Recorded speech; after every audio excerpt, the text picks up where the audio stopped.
Welcome to the Morning Formation. This episode is powered by Act Now Education.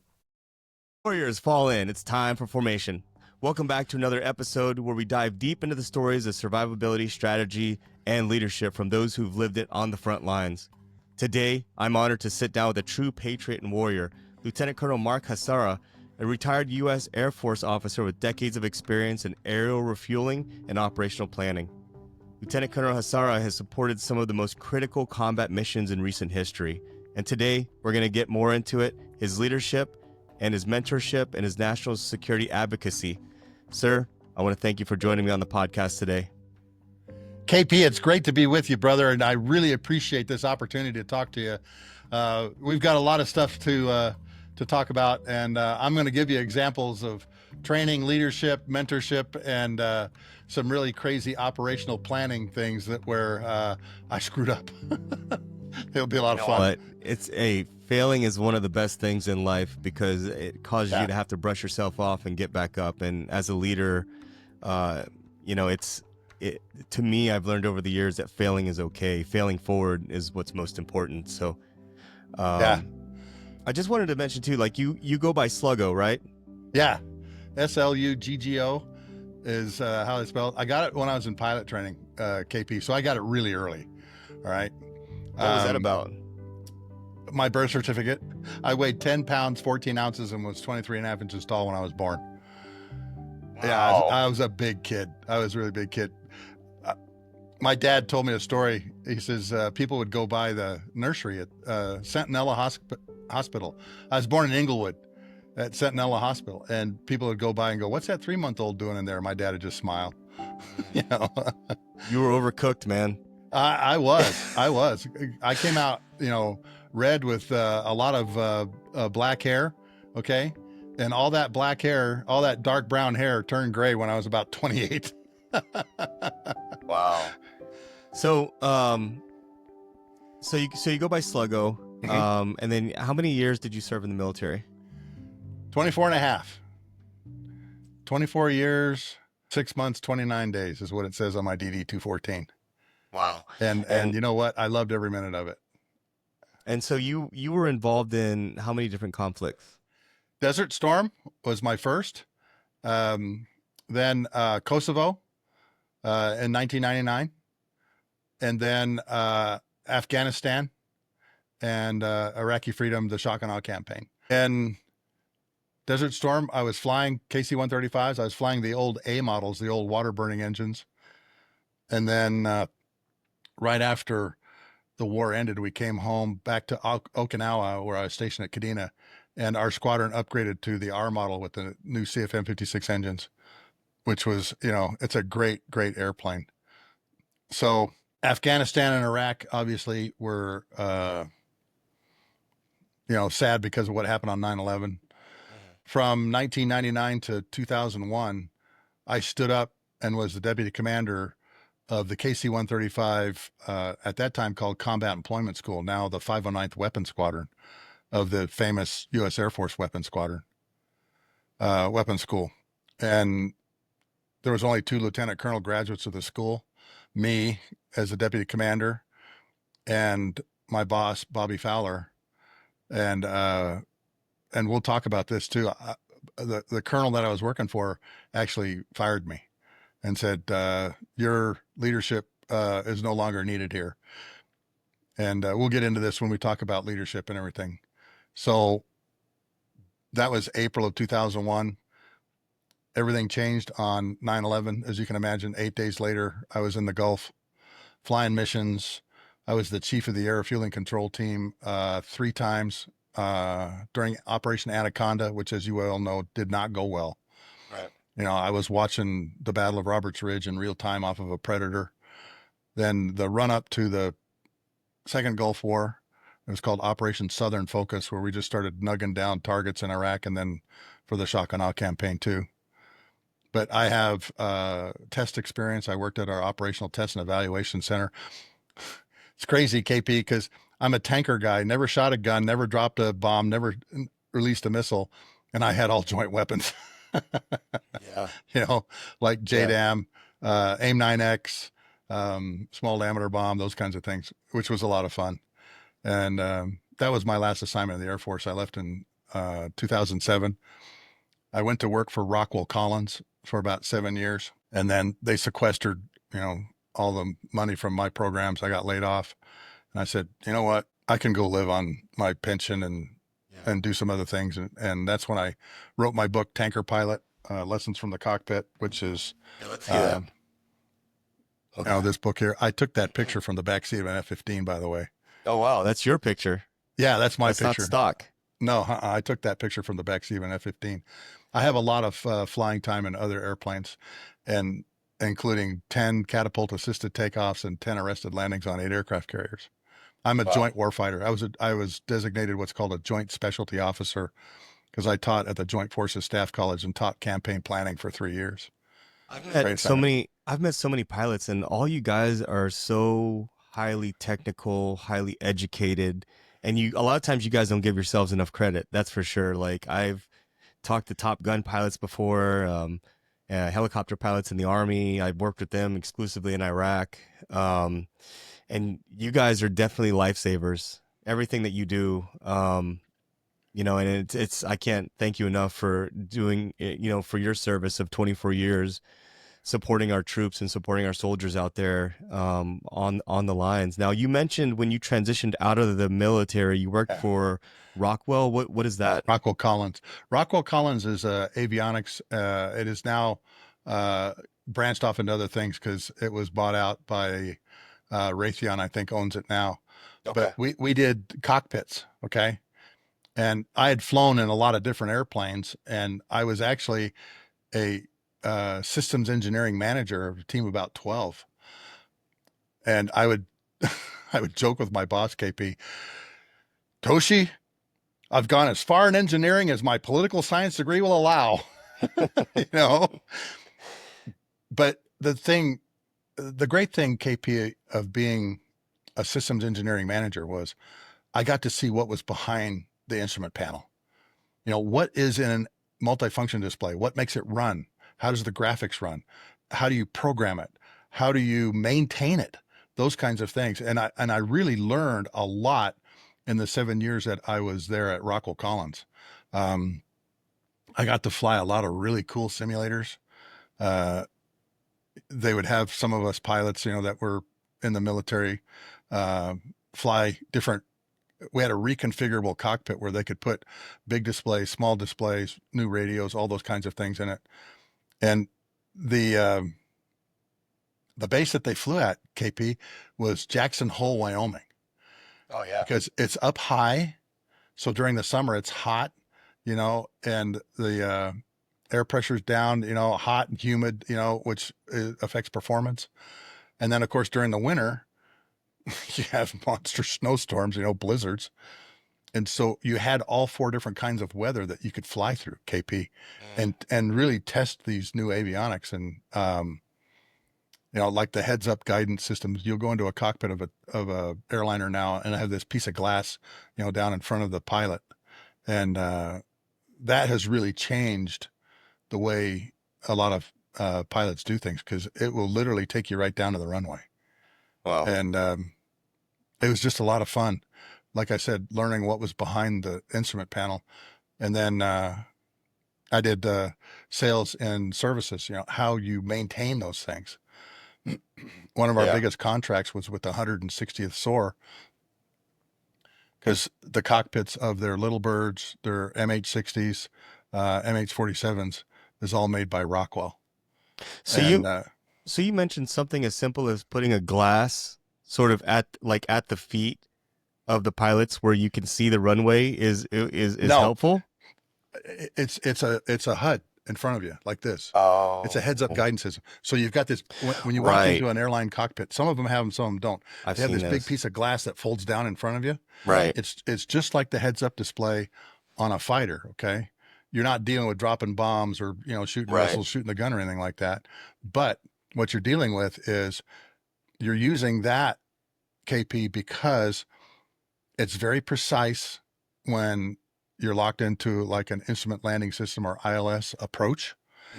But the really cool thing is you have what's called EVS, enhanced vision system, which is a camera, an infrared camera on the outside of the airplane, KP, and it sees down through the murk.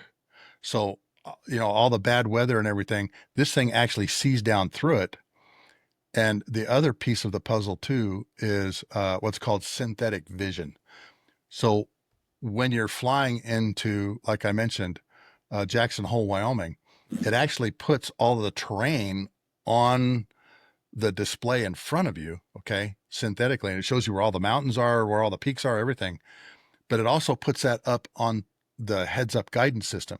So it's not only helps you get to the runway in bad weather, but it's also a big safety feature, KP, because now you can see what's around you, around the airplane, due to this enhanced vision system, this camera, infrared camera, and the synthetic vision of the terrain that's around you. It makes it really safe to go into some of these really high altitude, going into a mountain bowl valley, so to speak, particularly like Aspen. All right. Aspen's a really crazy approach where you're coming in over the mountains, and it's kind of funny because the terrain avoidance system will go off on the approach. Terrain, because you go over this big peak as you come and turn and come into the runway. And all of that is all presented on this piece of glass right in front of you. And, for all the military fighter pilots that were HUD cripples, this makes life easy for them. Yeah, they have those on commercial airlines too, right? Yeah. Yeah, because I recall, like, I was in a 78. I have a cousin that flies for Hawaiian Airlines, and he let me get in I think it was a 787 simulator. Yeah. Out there in Hawaii, and I want to say that I do remember that screen that folded down. Yeah. I would not make a good pilot. Like, I'll tell you that right now. I was terrible, man. It was so hard to do, so hard to control, and like the pedals and everything I was controlling. I mean, you guys are highly technical and are quick on your feet and decisive. But I want to take it back to the beginning. At what point did you realize that you wanted to get into this type of like highly technical professional type of job? You were born in Inglewood. Did you grow up in Southern California? And then and then you mentioned Orange you went to County, BYU? out in Fountain Valley, all those kinds of things. Okay. Uh-huh. KP, my aviation journey started where you're at, in Southern California at Los Angeles International Airport in the 1960s. Okay. I was about 5 years old. My grandfather and grandmother, my paternal grandparents, lived about 2 miles or less from LAX. So I could actually watch airplanes from their backyard land on the Sepulveda runways. And so as a 5-year-old kid, my sister, 7 years old, me at 5 years old, my younger brother, 4 years old, we'd stand on the hood of Grandpa Andy's car underneath the approach paths to the runways, the two south runways. And at that time, there wasn't any fences or anything. There's jackrabbits running everywhere. Really? And I remember this, here I am 67, almost 68 years old. And I still remember this feeling and everything when this happened. We were standing on the hood of Grandpa Andy's car, and 707s and DC-8s and jetliners were just coming into being. Okay. American Airlines with 707s, Pan Am, Delta with DC-8s, United. And at that time, they didn't have a displaced runway. So the runway was literally right across the fence, as you know, where those railroad tracks are.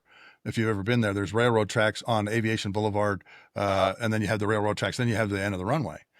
And a 707 went over the top of us, and I could feel it going to ground effect, pushing us down, the air underneath it, the pillow of air underneath the airplane, pushing us down. It was really humid that day, because it's by the beach. And so vortexes were coming off of the wingtips and off the corner of the flaps, which you can hear. Okay. Yeah. It was sound. Okay. And I remember being pushed down on Grandpa Andy's hood and feeling that go over the top of me. And then an American Airlines 707 taxis up, and they're waiting for a while. And the captain opens his window, and he's got it open. And of course he's got his head down doing all kinds of stuff. And we're just kids. We're just waving like crazy. And finally He looks at us and he sees us and he kind of sticks himself out and he waves to us, enjoy the takeoff, kids. And then he shuts the window and takes off. And that's when I said to myself, why work for a living when I can do this? And from then on, I studied airplanes. I studied airplanes by building plastic model planes, reading books, watching movies, talking to a lot of pilots. So I was born in Southern California, but I was actually raised in the San Jose area. And I had a lot of airline pilots that lived around me. One flew 707s for Western, one flew for Pan Am, TWA, and I talked to them all the time, incessantly, learning all that I could about the aviation world. And so from a very, very young age, I knew what I wanted to do. I wanted to fly 707s. And for 24 years, I got to fly a 707, like the one you see behind me, and loved every minute of it. I loved the air refueling mission. All right. And everybody goes to pilot training and wants to be, a fighter pilot. All right. Right. Maverick. Everybody wants to kick doors down. Yeah, exactly. Okay. Right. But, I didn't do well enough in pilot training. As a matter of fact, I almost washed out, but I finished, got my wings, and I flew KC-135s for, like I said, 24 years. And I was fortunate enough to be able to do it in all different aspects of air refueling. I have time in British tankers, KC-10s. I even had S3 Viking time off of an aircraft carrier, and I think that's something I would tell all of your listeners is I had a lot of people tell me I wasn't a good school student. All right. Because I was studying airplanes. And I had a lot of my counselors tell me, you don't have the math scores or the science scores, and pilots have to have math and science, all that kind of stuff. And I had a P-47 pilot that lived next to me in San Jose, KP. His name was Ed Reinhardt. He flew with the 56 fighter group, okay? The famous Thunderbolt group, okay? And Francis Grabeski, all these guys were people he flew with. And I was telling him one day in high school, I just come home and I had another counselor meeting, what do you want to do with your life? I'm going to go fly airplanes. No, you don't have the math scores. You don't have the science scores. And I told him, I says, I'm so depressed and so discouraged by this because they're telling me, I don't have the aptitude for this. And he goes, Mark, it's all BS what they're telling you. I didn't have math science. I wasn't a good student. And yet I flew P-47s all over Europe with one of the greatest groups of men that has ever walked the face of the planet. Don't believe in it. Don't believe it. If you want it bad enough, go get it. And that's what I tell all your listeners. Okay. If you have a goal that you want to be a pilot, then go do it. Go do it. Okay. Because right now is the best time to become a pilot. We're hurting for pilots, not just in the military, but in the commercial side too. Yeah. Yeah. And I love your story, man, because I was in the same boat. Like I was told by my guidance counselor that I wasn't college material. I wasn't allowed to take college classes. I didn't have the best grades in the world, but that was because of external circumstances of my home life not being very together. So I could never concentrate. But I knew that I wanted to go to college. I knew I wanted to do certain things. And I love how you were told no, but then you ran into that one person that told you don't believe them. Yeah. And that's a great message for today for folks out there that might be listening, that, don't limit yourself to the end of your block. Like, think about beyond the horizon, something bigger. And that's an amazing story. And what made you go to BYU? Oh, Brigham Young University. I'm a member of the LDS Church, and so that's where I ended up. And literally, KP, I went down BYU's catalog and I said, what will get me out of here the fastest? Oh, okay. I see. That's how I picked my major. Poli-sci. Exactly. KP, that's exactly what it was. Yeah. Okay. And guess what? BYU had a national security track. Okay. And so I could study all of the workings of the national security apparatus. But KP, I wasn't interested in it. I was a C student in college. Me too. That's not what I wanted to become. I didn't want to become a politician or a political scientist. I did it because that's what was required of me to be a pilot. I had to have a 4-year degree. A friend of mine flew with an F-111 pilot. You know what his degree was in? Modern dance and Oh my jazz God. dance. I was gonna say criminal justice, but that's even worse. You know why he did it? Because he knew he could meet more women by doing that. Uh, Okay. So that's a he good had a edge. plan. He had a plan. Right. Okay. But again, and that's kind of on me that I wasn't a good student. All right. I just wanted to get through school and get into pilot training. All right. Right. And so my study habits weren't real good when I got to pilot training, and I suffered for that when I was going through pilot training, but I still made it through because I wanted it. I wanted it more than other people. Right. And I saw people that were about to wash out or had washed out. And I had one of them come up and tell me, "Hey, you're struggling through this. You need to just leave." And I'm going, "No, I'm finishing. You know, I don't care what you think. Okay. I don't care what my counselor thinks. I don't care what you think. My goal was to fly 707s as a kid, and I'm going to do it." And I did. I love the stubbornness, man. I love the stubbornness because at the end of the day, it's that grit.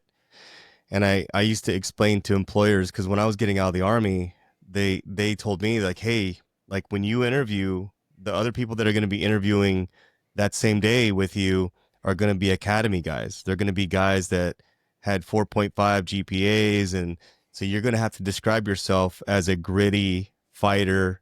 You weren't born with a silver spoon in your mouth, et cetera, et cetera. And I'm like, that's who I am. Like I don't give up. I keep fighting. And that's what I'm hearing from you, man, is like despite the fact that everyone told you, no, this isn't your thing, you stayed in place and you kept going, which I think is important. And you know what? Going back to what you said earlier, the power of that airplane, the power of that airplane Yeah. motivated you Yeah. for your future career. And I think we need to do a better job as parents and as leaders of putting kids in the driver's seat to feel that motivation similar to what you did. Like is get up close like that to where you feel that power, and that power of that aircraft pushed you in that direction to have 24 years of honorable military service. It's amazing. And you know what? It was a childhood dream come true, KP. And I had, I mean, just phenomenal experiences. You know, your first combat mission's a little scary, you Yes. know, because you don't know what's going to happen. You know, you, Amen. you, you, you know what your strengths and weaknesses are, but they're about to be tested to the max. And I've become good friends with the flight lead of my very first combat mission, refueling the first wild weasel package into Baghdad. And it was being led by a guy by the name of John Boy Walton. And in my book, that is the first story I have in my book. It's called Drinks for Pooh Bah's Party. Pooh Bah is this famous wild weasel electronic warfare officer, and he designed the takedown of the integrated air defenses of Baghdad. And so here I am flying this mission. And if our mission fails, nobody goes into Baghdad because the weasels, the F-4G Wild Weasel, its whole purpose is to go in, hunt surface to air missile sites, and kill them. And I'll never forget that night, 2:00 in the morning with these guys on the wing. And yeah, you're scared. All right. But you know how to compartmentalize that. And because you have a mission, to perform, you've got great buds around you, and you go and do it. And I flew KC-135 tail number 8019. And the crew chief, her name was Vonnie Peterson. May she rest in peace. She died from cancer about 10 years ago. Red-haired, freckle glasses, but one of the best crew chiefs on the planet. And I can't say enough good things about crew chiefs that are out there 3-4 hours before a mission, knuckle busting on airplanes. And she just beamed when I told her, your airplane's making history tonight, Bonnie. This is what it's doing. And we're all scared. We're all, frightened and everything like that. But you learn to compartmentalize that and put it behind you. Okay. Yeah. The fear of your first combat mission and then hearing the E3 AWACS calling out MiGs airborne, SAMs are launching, all these different things, and your blood pressure goes up, but you have a mission to do. And my mission was refueling the first Weasel package into Baghdad. And the number 4 guy in the formation had a fuel system malfunction and couldn't get his gas. So we got to the end point and we said, our job is to fill these guys up. And sure enough, after, recycling switches and everything, he finally was able to get his full load of gas. But it ended up putting this tanker 3 ship, okay, Tuna 63, 64, and 65 was our call sign, 2 miles from the Iraqi border on the opening night of a major air campaign. But that was our job. And we turned and came home. And I remember saying on the interphone, we're gonna go like crazy to get home, okay? Because this is gonna be on CNN. Yeah. When you say Weasel package, what is that? So, a great question. During the Vietnam War, I'm going to give you a little bit of history of the Weasels. During the Vietnam War is really the first time surface-to-air missiles showed up, radar-guided surface-to-air missiles. They were called SA-2 guidelines, and they're like 80-foot long telephone poles flying through the air with like a 300-pound warhead, and they radar direct them to you, and then of course a fuse goes off, and it basically sends little shrapnel everywhere, and it takes out airplanes, right? So they had to come up with a way to neutralize or suppress these new surface-to-air missiles. And they came up with a new mission in the Air Force and the Navy. Navy calls it Iron Hand. We call it Wild Weasels. And the reason they took the name Wild Weasels is because, of the little vermin, they go out and hunt rats and mice and all that kind of stuff. And that's exactly what they did. So they had electronics in the airplane that would show them, okay, there's a SAM site here at 1 o'clock. You'd get what's called a strobe, and it'd just be a line. And what it is, it's an electronic pulse from the radar saying, we're painting you and we're getting ready to fire. And what happens in your headset is, you hear this, it sounds like a rattlesnake. When the radar goes into what they call high PRF, that means they've launched a missile at you. They had to find a way to neutralize or suppress those SAM sites. And so the Wild Weasel mission was born. They first started with F-100 2-seat models. They went and got B-52 electronic warfare officers, and one of them by the name of Al Donovan came up with this. He said, okay, let me get this straight. You want me to fly in the back seat behind a crazy fighter pilot. You want me to go up, find these radar sites, let them shoot at me, and then we're going to kill them. Is that what you're telling me? And they went, yeah, that's what you're telling me. And Al Donovan looked at the guy that was telling him this, and he goes, you got to be shitting me. So like that's where YGBSM came from for the Weasel community, and they still use that. So the F-100s weren't fast enough. They went to the F-105s. Then they went to the F-4s, and the last one was called the F-4G Wild Weasel. And it had this system in it that would actually talk to the missiles and tell the missiles, this is where I want you to go. And the missile is called HARM, High-Speed Anti-Radiation Missile. And so you can basically be outside of the SAM ring and shoot this missile into the radar and take the radar out, which is extremely effective. And so it's called suppression of enemy air defenses, SEAD, or destruction of enemy air defenses, DEED. And often cases they'll have one of the Weasels that hunts the radar, and then they'll have an airplane on the wing that's carrying cluster bombs or precision guided bombs, LGBs or JDAMs, that will take the rest of the site out. And it's called CDEED, okay? Suppression of enemy air defenses, destruction of enemy air defenses. It is the most complex and dangerous mission that the Air Force and the Navy flies, but it is vitally important to be able to go in and bust the electronic radar wall down so that other airplanes can come in and do that. They're always the first ones in, they're always the last ones out. And they do it with F-16s now. And of course the Super Hornets do it for the Navy. and extremely successful at it now. Wow. That's a whole different world, man. So I want to ask you, what were your thoughts on now you're looking back at it, what were your thoughts on the Iraqi Air Force? The Iraqi Air Force, we knew was probably not going to be a player, particularly in Desert Storm. Okay. The Navy, in their naval intelligence group in Washington, D.C., they have a group that all they do is they marry up intelligence officers with operators, pilots, F-18, F-14, all these different things. And it was called SPEAR, Strike Projection Evaluation and Anti-Air Research Division of Navy Intelligence. And they wrote a incredible report on how the Saddam's integrated air defense system would work. And it was spot on.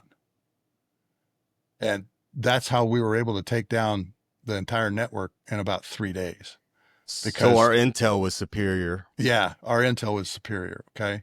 And when you lash a really highly motivated intelligence officer who has a background in air defense systems with an operator like an F-18 pilot, EA-6B, electronic warfare officer or pilot, and you sit down and you look really closely at not only how the radar is painting you, but what it's connected to. Who's telling that radar to turn on? And go up that whole chain until you find what's called a sector operations center. And that was what the F-117s went after, the very opening strikes of Desert Storm were F-117 strikes on these 4 or 5 basically brains of the integrated air defense system. And this SPEAR report was, just an incredible piece of work by these people. I had no idea that it even existed. And that was my first trip out to an aircraft carrier, KP, and they showed me this. I'm just a tanker guy. I don't deal with any of this stuff. I don't, like I said, I've never shot a gun, never released a missile, never dropped a bomb. But I'm reading this and I can tell, hey, this is really good work. And sure enough, during the second Gulf War, SPEAR did another report on the degraded system of Iraq. And so we knew that during the first Gulf War, how to handle it and how to take it down. And that's what then Brigadier General Larry Henry Poobah was able to create, this integrated air defense takedown. And then, believe it or not, Larry Henry in the 2000 time period was alive. I think he's still alive. And he came to Shaw Air Force Base and went through everything that he had planned during Desert Storm with the planners from 9th Air Force on how to go and reattack the Iraqi integrated air defense system. And so, and as you saw, I think there was 8 flights in the 26 days of shock and awe. I think there was 8 fighter flights, and that was just to reposition them to different places. They were not a threat. And Saddam had a lot of science projects and a lot of missiles and all this kind of stuff, but we were able to take it all down in pretty short order. So that's the Wild Weasel mission. The Iron Hand mission is what they call it. The Navy calls it Iron Hand. And it is the first thing that you have to do in any major air campaign is go in and suppress the integrated air defense. Now, recently, you had the B-2s that went to Iran, and fortunately for us, the Israelis had pretty much destroyed the integrated air defense in Iran and had dealt, a severe blow to it, because you had F-35s, F-22s, B-2s go in basically unopposed, drop the weapons, and then come back out. They never had a shot fired at them, from what I'm hearing. And that's what you want. Right. Man, that's intense. And I can understand what you're saying about your first mission. It's like walking into a dark room. Like you Yeah. don't know what to expect. You hear news slash rumors, claims, and you're like, you're prepared for a fight, and you've got extra magazines, you've got extra armor, you've got extra everything for like bad day, worst case scenario, and you get that pucker effect, as a lot of us military folks call it, right? Yeah. Um, and just getting that under your belt is huge. What would you say would be your most defining moment from the time that you were in the Air Force that shaped your overall leadership philosophy? Oh, geez. What a great question, KP. Um, you know what? Three things. Number one, KP, relationships. The relationship that you have with the people around you. I had a team of 30 people when I was the chief of the air fueling control team. I was basically the COO for all air refueling operations in the Middle East, for the Shock and Awe campaign, and then for Operation Anaconda. And the relationship that I developed with my team and the other teams that I dealt with, I think is critical as a leader in a leadership role. Okay. During the time period of the Shock and Awe campaign, one example, I'm walking up the stairs into the planning cell. And at the top of the stairs is a F-18 pilot in the Navy who used to be my next door neighbor when he was doing an exchange tour in F-15s in Okinawa.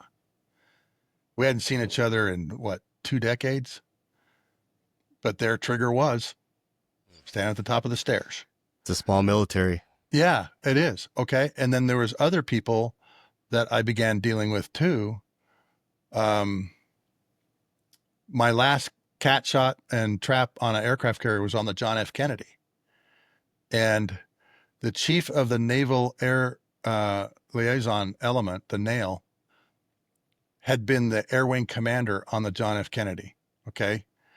Admiral Bill Gortney. He was a captain at the time. And so he goes by Shortney. Shortney was, just a couple tables over from me.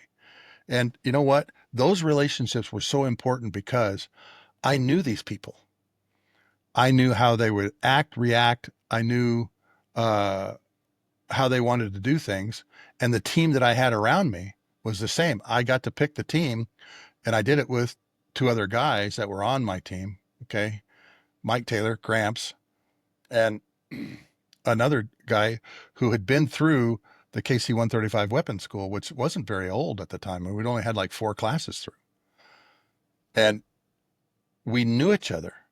We'd worked with each other before. And those relationships forged a team of experts, the likes that I've not worked with since, seriously, since the Shock and Awe campaign. We were given some of the toughest things to do in the air campaign. And because I had these experts around me and knew them well, it worked fantastically. Okay. Another leadership principle. You and I have both worked with leaders that will never forget their names and leaders we hope we do forget their names. Okay. And one of the things that I've noticed of the leaders that I want to continue working for is they told their subordinates, this is what I need, but didn't tell us how to do it. Right. They didn't micromanage you. Exactly. Okay. Right. They let you use your innovation, your techniques, and your mind to basically work through some complicated problems and get it done. Here's an example. General Mike Mosley, Lieutenant General Mike Mosley, was the CFAC, the Combined Forces Air Component Commander for the Shock and Awe campaign. And he came up to me on about night 3 of the war and he said, Sluggo, the gas is in the wrong place. It's all down here in Saudi Arabia. People are having to go too far. I want you tomorrow to move tanker tracks into Iraqi airspace so that we don't have to go as far as the gas. And he told me something else. He says, Sluggo, we can't keep you tanker guys back here in Saudi Arabia in safe airspace. You have to assume some of the same risk that we're all assuming going into Baghdad. And I said, okay, sir, I'm on it. And I went to Mike Taylor, Gramps, and a couple of other guys, Bart, okay, Bart Odell, his call sign was Bart, Dave Odell. And I said, you're not going to believe what he just asked. We have to put tanker tracks inside Iraq tomorrow night. And, we all went, it's too soon. It's this, it's that, but he didn't tell us how to do it. He just said, Sluggo, I need you to do it. And so we came up with some extremely innovative ways of defending the tankers from guns and missiles shooting at them. And this is where I made a mistake. I didn't include you guys on the ground because I'm an air guy. I don't think in the same terms that you do on the ground, KP. I left out a critical piece that was vital to the defense of tankers, and it was the Special Forces guys. So what we came up with, KP, was we had 2 air refueling areas that were just inside Iraqi airspace over the deserts, on the Food Desert. The fighters would come up and refuel in 4 ships. And what we did was we split them up. 2 would refuel and the other 2 would run around with all their sensors and try and find things on the ground that were shooting at us, trying to kill us. And often they did. The A-10 LNO, I'm going to get to the Special Forces here in just a second. The A-10 planner was from Boise, okay? His call sign was Oatmeal. And I'm reading over this report one night of the tankers being shot at. And I'm like, oh my gosh, what am I going to do about this? There's never been a tanker shot down ever. And I'm the guy who's running tankers and I'm going to have one get shot down. You don't want that label for the rest of your life. Oh, no. And Oatmeal from down about 4 or 5 desks down goes, Sluggo, what are you reading? And I said, I'm reading all of these surface to air fire engagements where they're engaging the tankers. He goes, what? He says, Sluggo, have all your tankers go to frequency white 1. That's the A-10 threat frequency. We'll go and find them and punch their lights out. And I said, Oatmeal, come here and let's talk about this. And what we did is we took A-10s that were on combat search and rescue alert. We launched them and had them run underneath the tankers to find stuff. Okay. And we made an agreement with Oatmeal. If you guys have to go get a downed pilot, you will be our #1 air refueling priority. We will come down to 10,000 feet and we refuel the A-10s much lower than the rest of the fighters. We will come down 10,000 feet and we will refuel you guys so you guys can go do your mission. All right. That's the contract I'll make with you. He said, perfect. So this area underneath 4 or 5 air refueling areas in Iraqi airspace got nicknamed the pig pen because of the warthogs running around underneath it, punching people, punching these trucks with guns and missiles, punching their lights out. And he said, Sluggo, you need to include the ground forces in this. I said, what do you mean, Oatmeal? He says, the Special Forces guys are all running around underneath us. Have them go look for this stuff too. Oh, yeah. Because I wasn't thinking jointly, KP. And that's a mistake that I made. I wasn't using all of the tools that were available to me. Because if I told you as a ground Army guy, I want you to add another target to your mission set. I want you to go find these trucks with guns on them and these mobile missiles and everything like that. What would be your response to that, KP? I'd look for Overwatch. Yeah. I'd bring it. You'd bring it, wouldn't you? Oh, I got more things to kill. I got more things to shoot at. And that's exactly what the Special Forces guys did. And sure enough, one guy sent a picture back. One of these Special Forces guys, scraggly beard, looked like hell. All right. Had a mobile surface to air missile truck go by them in their hide site. And he came out of the hide site and took a javelin missile off of his back and started running toward it. And all of his buddies are like going, what are you doing? What are you doing? Don't do that. You know, he goes, he's over his shoulder. He goes, take a picture when the missile hits, take a picture when the missile hits. And he goes, ka-thunk. And that missile goes, you know, thunk out of the thing, does its little thing, go up like this. And it came down on that mobile launcher, blew it to smithereens. Nice. And sure enough, KP, he turned around just before the missile hit and he's going like this. And that guy snapped a picture. And you see this missile system behind him blowing up like this with this soft soldier, you know, all unwashed and unclean, unshaven, everything going like this. And I sent that picture throughout the entire command center to say, they've got our back. Right. They've got our back. Yeah. The Air Force exists to take care of you guys on the ground, KP. Right. And we've been very successful at it. Yeah. Well, I'm happy to say this was a day where you guys took care of us and we appreciated it because I didn't think of that. I didn't think of that. You got to think of those resources and those assets, man. Like we used to use the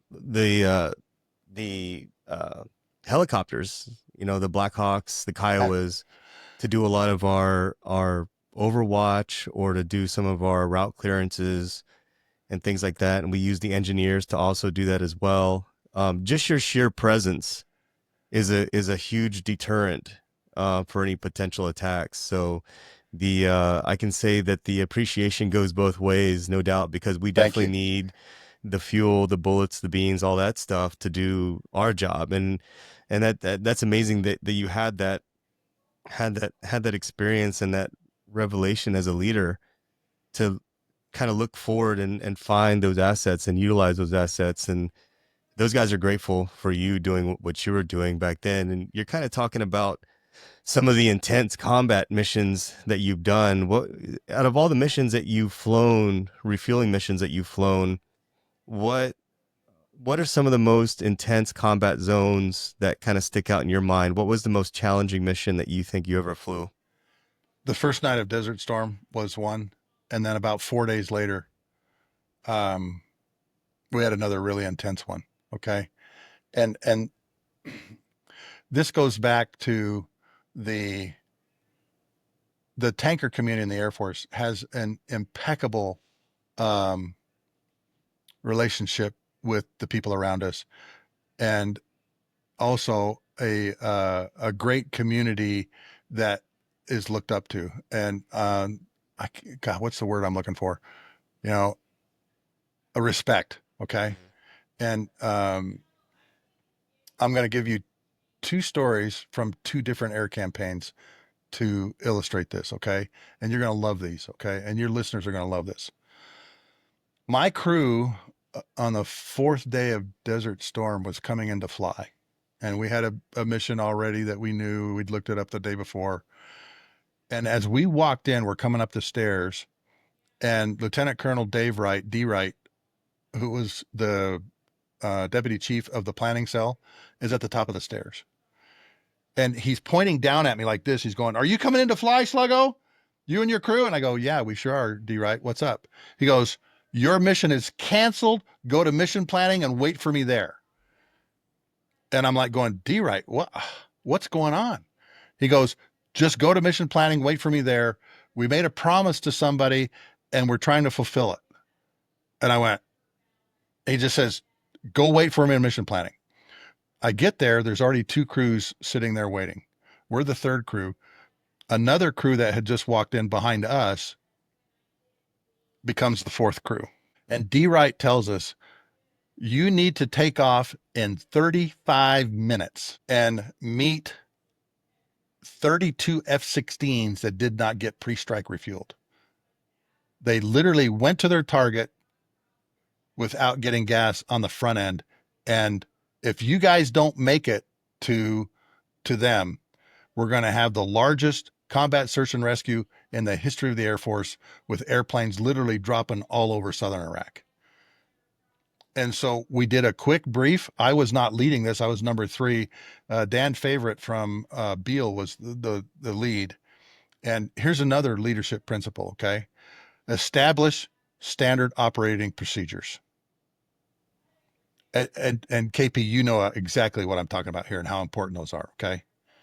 Establish standard operating procedures. And so our formation brief was from a standard operating procedure like checklist that everybody had to be tested on and sign off on before you could be in a formation. And once you had gone through all of the standard operating procedures, signed off all that, and being tested on it both on paper and orally, then you are assigned to be a cell lead. And so Dan Favorite says, okay, JETA formation procedures. Everybody got it. Yes, we all got it. We all understood what that meant. We all understood what our responsibilities were. And we all understood what Dan was trying to tell us. That standard operating procedure is how we're going to operate today. The other thing D. Wright told us is you will probably have to go into Iraqi airspace to pick these guys up. And at that time, very few tankers had gone inside of Iraq. And we were going to do it at 21 to 23,000 feet. So we're going to be hanging it out big time. And he said, go as far as you dare go. Well, obviously there's a lot of questions about that. What do you mean by that? We don't know. And he didn't know because he didn't know where we're going to pick the F-16s up. So we take off, and normally it takes 45 minutes to do a walk around of a KC-135. But another standard operating procedure that we had there, KP, was we had crews that couldn't fly because of illness or whatever, cock on the airplanes. In other words, all you had to do was get in the airplane, start the engines, taxi, and take off. And fortunately, that cut about 15 minutes off this time period. We take off, go to Lime Pre. We go straight up toward Baghdad, KP. And we get on the radio and we check in with the F-16s. And he goes, I will call your turn. We're about 40 miles in Iraqi airspace. And he says, turn south now. And so 4 tankers turned, and it was raining F-16s. There were 4 8-ships of F-16s. The guy that came to my boom, one of the guys that came to my boom, KP, had 800 pounds. He had 6 minutes of flying time left. And he was still not connected to the boom. That's nothing. You're running out of fuel at that point. Yeah. And you're 40 miles in Iraq. So they're all calling in, I've got 1,200, I've got 900, I've got 1,500, they're all extremely low on gas. So we turned south, and I had my camera with me, and my co-pilot had his video camera. I've got this all on film, and it's raining these F-16s. And my boom operator, Rick Brack, told Pug 6, all the F-16s were named after dogs, come straight to the boom. Just come straight to the boom, okay? And he reached out, plugged him, okay? And we gave everybody 1,000 pounds of comfort gas, okay? Because now they aren't sucking up seat cushion. They've got, some time. And then we recycled them all back through. And they went up to a higher altitude when they're all done and left for their base and says, we cannot thank you guys enough for what you did. You are really hanging it out. And then the AWACS called us again and says, turn 270 now, turn west now. And we're like, is somebody shooting at us? What's happening? What was going on was an F-14 had been shot down the night before. The Rio had been captured. The pilot was still evading. And sure enough, they found him, and the A-10s were on him. And the helicopter Moccasin was just getting ready to pick him up. But the A-10s needed more gas. All right. The A-10s hold about 9,000 to 10,000 pounds, and these guys took 8,000 pounds. That's a lot of gas for a hog. All right. But they were able to refuel the hogs and get them home. And Boots Jones, the F-14 pilot, was rescued and was flying 2 days later. Well, in 2004, 2005, Captain Brooks Boatwright, when I was at the Joint Forces Staff College, says, hey, Sluggo, you need to go over and talk to that guy right there.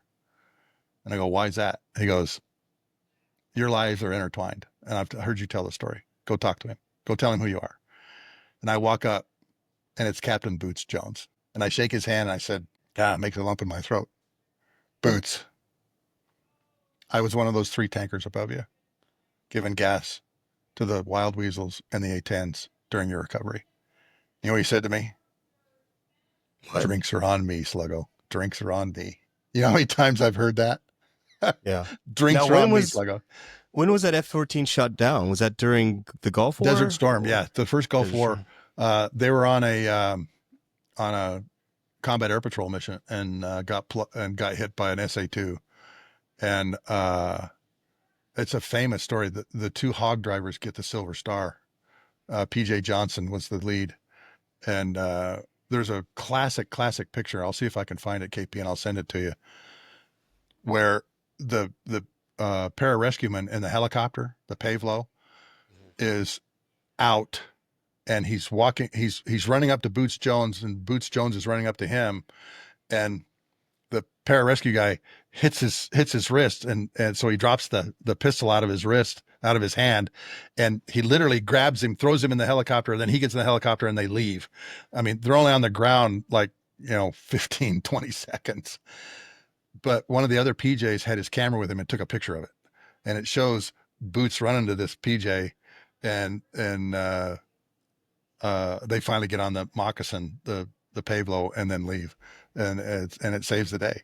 It's, it's amazing that in 1991, right? 1991, you guys had the mind to take pictures and videos, because when I was in Iraq in 04, social media wasn't existent back then. So taking pictures was a little more cumbersome because we didn't have digital cameras. We had regular cameras, that had film. So you took a picture, you didn't know what was the result until later on you developed it. You guys had the state of mind to actually capture those moments like that. Yeah. Hey, and let me tell you the second story, okay? And it has to do with training and leadership. All right. And it wasn't a combat mission, but it was probably one of the best learning events in my career. It's right after Operation Anaconda. The John F. Kennedy is now getting ready to go up into the Northern Arabian Gulf and to fly Southern Watch missions. Their strike lead was a guy that had helped us create our weapons school. And the C-2 carrier onboard delivery airplane broke. And so I ended up 5 days on the aircraft carrier with my camera. I was taking 60 rolls of film a day, KP, of airplanes being loaded, guys slinging bombs. I mean, it was incredible to watch. And they had to underway replenish, where a store ship, KP, comes up next to them. And for about 6 hours, they're connected by fuel hoses, replenishing the fuel that they put in the fighters. Lettuce, hot dogs, bombs, everything is coming across from the USS Seattle. And I'm standing there in the Ox conning tower, and it's these wings that are off the side of the bridge. Whenever you go on a Navy ship, they'll have these wings off the side of the bridge that they do this with. And I'm standing there, and the captain of the ship, his name is Harv Henderson. And they call down to some place because the next lieutenant, who's supposed to come up and basically drive the ship while it's refueling, they don't know where he's at. They're trying to figure out where he's at. And they find out he's not coming. And this is a mark of great leadership. Harv Henderson says to me, "Hop in there, Sluggo, con the carrier." And I turned around and I looked at him with a straight face and I said, "With all due respects, Harv, are you out of your mind? I'm going to drive the aircraft carrier while another ship is 180 feet off the right side." He goes, "Hop in there, Sluggo. This will be good training and education for you." And so my first response, KP, was, I can't do this. I'm an Air Force guy. I've never conned a ship. I'm driving 102,000 tons of aircraft carrier, 180 feet from another boat. Really? Really? But Harv said to me, "Hop in there, Sluggo. You can do this." Yeah. He says, it's just like flying formation with another airplane. What you do is you make 1% increase on the screws, the inboard carrier screws, propellers, every 20 minutes, and you keep that blue line on the ship right off your shoulder. You make 1 degree heading changes, okay? Just like flying formation with an airplane, okay? That's all you got to do, all right? I mean, think about that, KP. 1% thrust, 1 degree heading changes. We all think we have to make these 5-degree cuts and got to have all the power up and everything like that. But the greatest learning events in our lives often come with 1% increase on the thrust, 1 degree heading changes, doesn't it?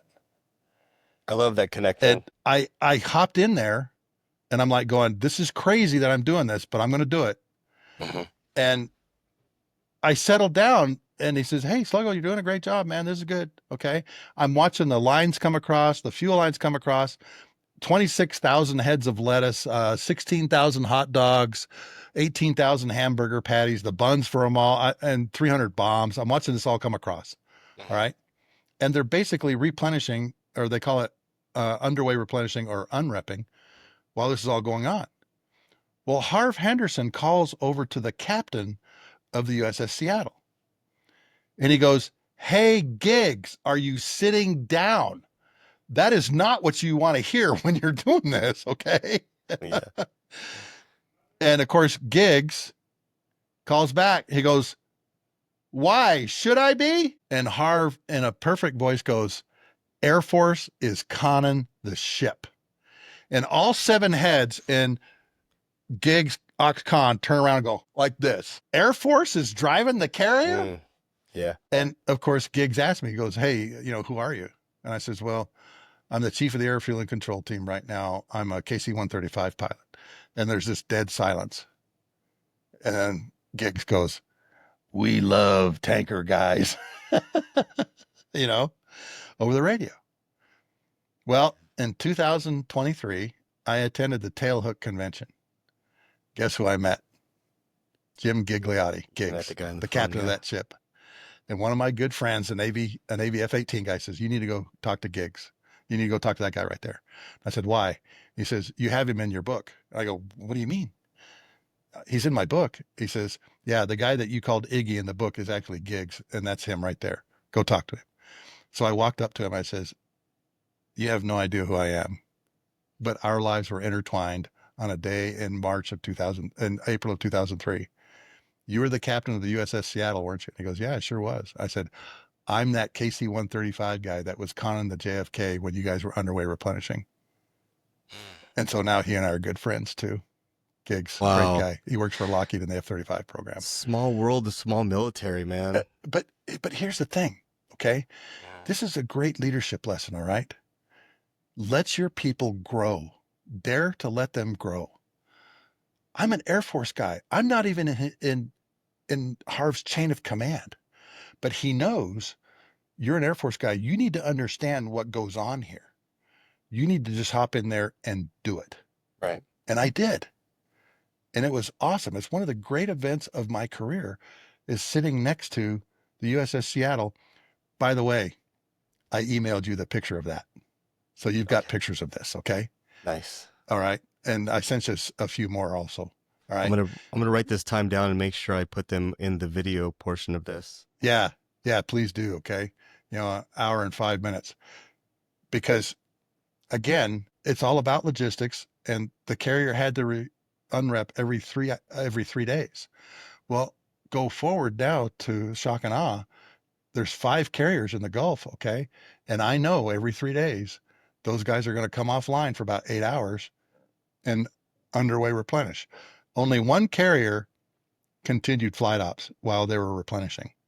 And he showed me the video of this. They're shooting airplanes while they're up next to the underway, the store ship, getting gas, getting bombs and everything. And they're still doing flight ops. It's crazy. But Harv said, this will be good experience, Sluggo. And of course, you fear that. You go, oh man, out of my comfort zone. I'm not a Navy guy. I'll never do this again.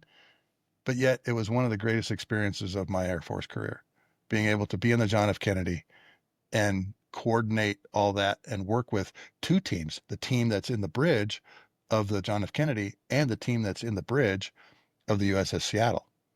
While I'm driving a ship, 1 degree heading changes, 1% increase on the thrust. And I like how you connected that with life. Yeah. Everyone thinks you have to take these big steps. I've been doing this podcast for 3 years, and it's been a slow growth for me. Just learning how to speak, learning how to, and it's been like that my whole life, where you slowly start to work towards certain things in certain directions. And I like how you connected that experience to life in general, and just your overall shout out to everyone that you've worked to.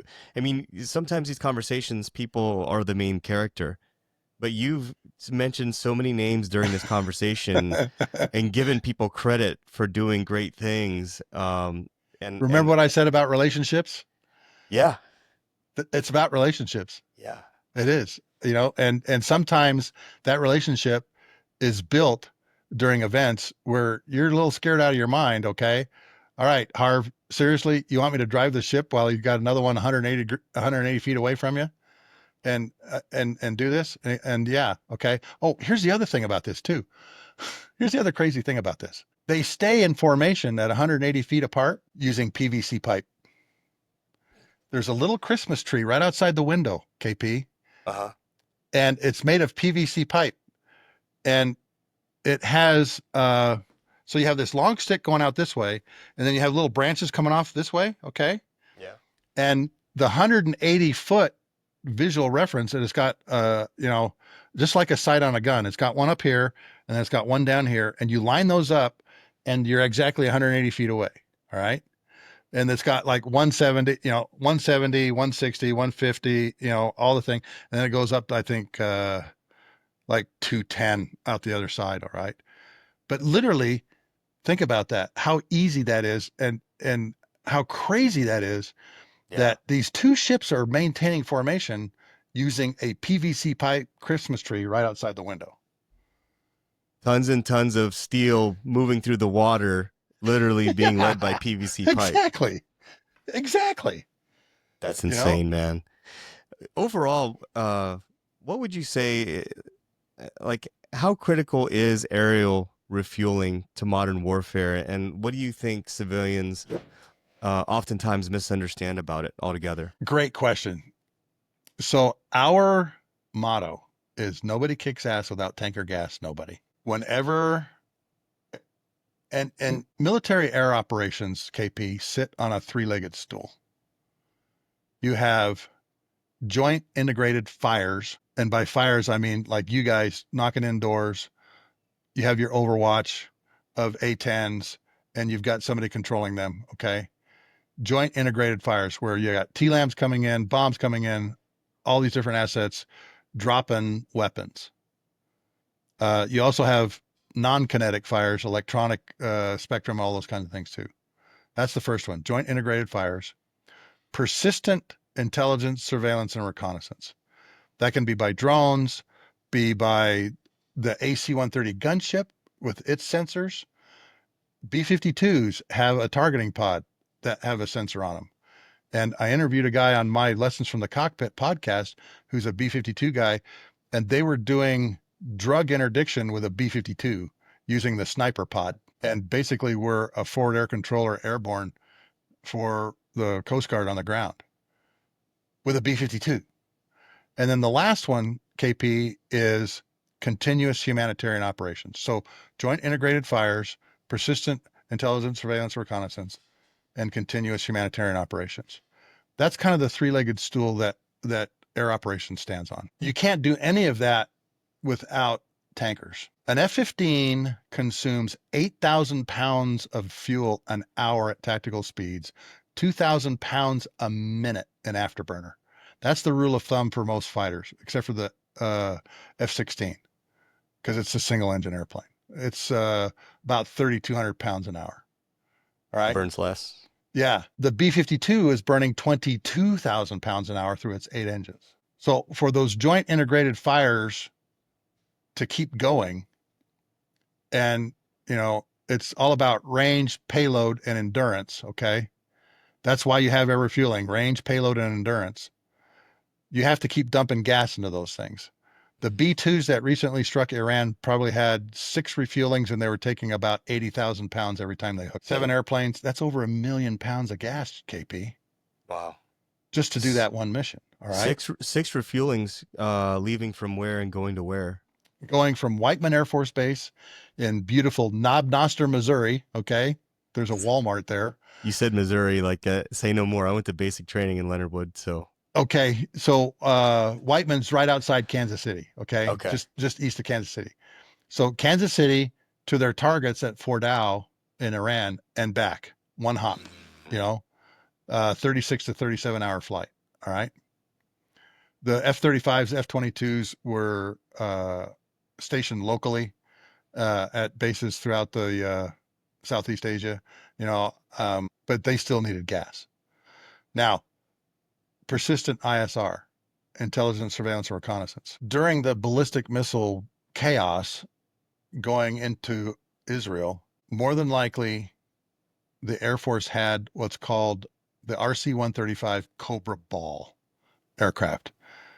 It is a 135 airframe that is missionized for space and missile intelligence collection. And whenever you have ballistic missiles flying around, this airplane's flying somewhere watching it all. And it's really good KP at what it does. Particularly, where did the missile come from? What's its time of flight and where it's going? Where is it going to drop? And that works into the ground system of Iron Dome, the Patriots, and everything as another piece of the puzzle that tells the operators and the leadership where the ballistic missiles are coming from, what's their flight route, where they're going to land, and saying, okay, this one is a target. This one's going to land in the middle of the desert. We don't need to fire on it. So you're able to make decisions because you can see intentions. And that's the thing about intelligence is what are the enemy's intentions? Well, if these ballistic missiles are coming from this spot, we know where they're coming from. And of course, we'll probably pass that to our allies, particularly Israel, and have them go hunt that thing down, or we'll go hunt it down like a Scud missile. Or for national security, the RC-135 Rivet Joint flies what they call burning wind missions, where they're off the coast of some country collecting electronic signals and communications intelligence. That's what we call persistent intelligence, surveillance, reconnaissance. Now, for humanitarian, the best example I can think of was, remember the big tsunamis in Southeast Asia back a couple of years ago? They had that tremendous earthquake and The Philippines too, right? yeah, oh yeah, the Yeah. Philippines, They Thailand, got wiped out. Malaysia just got wiped out. Okay. Yeah. Well, we're probably the only Air Force that can respond to that. And they started putting C-17s, C-5s on alert to take all kinds of humanitarian supplies over to some lily pad that we could drop that all off at and start sending it out either by C-130s or helicopters or whatever. And another great example is during the war in Afghanistan, we had the first, joint integrated fires and persistent ISR going, but we also had continuous humanitarian operations because we were dropping the food packets. Remember? Yeah. We were dropping all the Remember that. MREs. There was like 18,000 of these meals ready to eat that we were dropping on drop zones over Afghanistan so that people weren't starving through the winter. And it took tankers to do that, refueling over the Black Sea, going and coming out of Ramstein. And here's the really innovative part of that, KP, is the Air Mobility Warfare Center created a cardboard box that was strong enough that you could fill it with, 3,000 or 4,000 of these meals ready to eat. And once it went out the back of the C-17, it would come apart in the wind stream at 130, 140 miles an hour. And so literally the container would hold all of them, but once it got in the airstream behind the C-17, it would come apart and then the MREs would just fall to the ground. And every one of these MREs had been, the menu had been put together with a Muslim chaplain to make sure that we had the right things in it. Okay. We're trying to save lives. We're not trying to offend people. All right. And so it took C-17s getting refueled in order to get them there and back. The jump into Bashur during shock and awe, the 26th of March, 17 C-17s coming out of Aviano with the 173rd Airborne Brigade behind them. They all had to be refueled going and coming. So in all three of these areas, joint integrated fires, persistent ISR, continuous humanitarian operations, tankers are involved. Always. Always. Yeah. And that's why they say nobody kicks ass without tanker gas. Nobody. Yeah, it's often overlooked, right? It's often overlooked and not thought about, but six refuels between Missouri and Iran And back. and back. So man, that's insane. That's something that's often overlooked. About And 80,000 pounds each time. wow. That was our typical, what we call rule of thumb for refueling bombers was 80K. That's a lot. Yes, that's a Thank lot God of for pounds. people like you that have such a passion and love to do that kind of thing, man, because it sounds like you stayed 24 years.